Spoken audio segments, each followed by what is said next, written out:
Yung mga matik, ito na siya. Ginawa ko na matik. Wala ako na nabiling rugby. Sinimot ko na lang yung yung natitira mga matik. Kaya ito na siya mga matik. Ginawa ko naman mga matik, pambalot niya ay charon mga matik. Kasi dahil sa malapad siya, kayang-kaya niyang bitbitin yan. Pero pagka makitid, hindi pwede siya sa charol. Kasi babagsak yan. Pero yan, mga kamatik, medyo malapad siya. Kaya malaki yung pansalo niya. Yan mga kamatik, nagawa ko yan. Di base yan mga kamatik.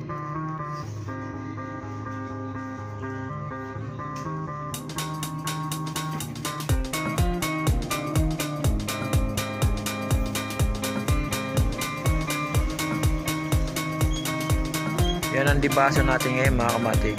Yan mga kamatik, pinakita ko lang sa inyo mga kamatik yung ating dibasong malaki.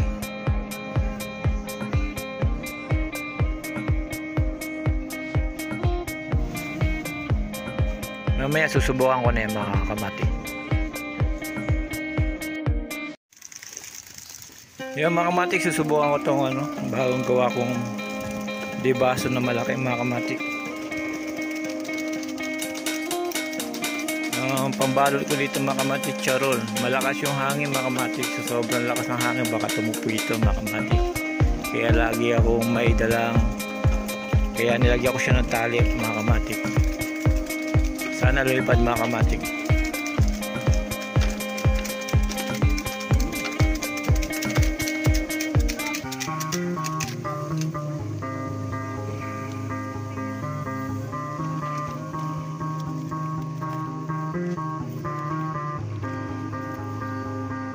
Yung mga kamatik, susubukan ko na siya paliparin.